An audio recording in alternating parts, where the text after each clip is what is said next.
Hey, it's Clay, and this will be a video chart on ticker symbol PRPO. We will take a look at the 30-minute time frame.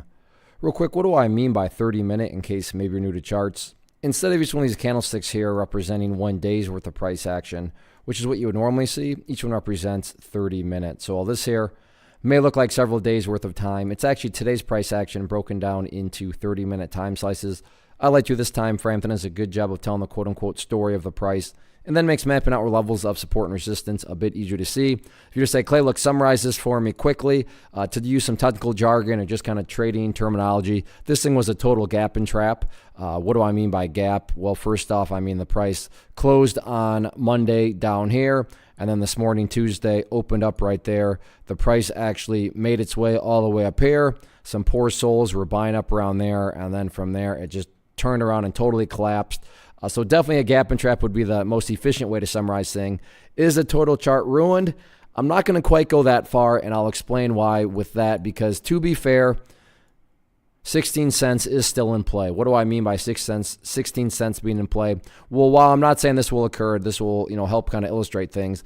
Let's say that the price does pull back a little bit more, behaves in that manner, and then starts to work its way back upwards.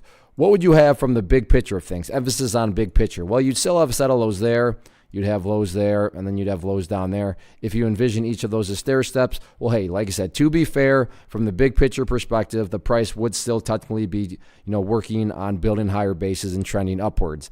On the flip side of things, though, again, not saying this is what's going to occur either, but if the price were to come down here to 16 and then break down below it and then just continue on down, what would that be doing with the chart? That would literally be putting the price right back inside of this range where it already was. And not to insult your intelligence, but price movements that go back to where they started, not exactly a sign of true strength. In fact, that would essentially put this at pump and dump status at that point. I mean, when you would stop and think about that, the fact the price made a great move up like that, and then within the time span of just a couple of days is literally right back to where it started. That is the epitome of a pump and dump. Again, not saying that's what's going to happen, but just trying to explain why that 16-cent mark is pretty important going forward. So yeah, rough day today, gap and trap. We'll see if the 16-cent mark can hold strong or if the price is going to head right back to where it started.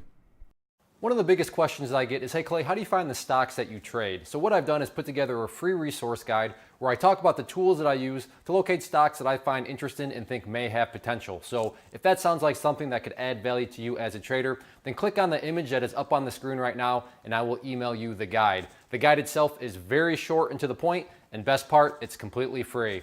Thanks for watching the video. Let me know if you have any questions.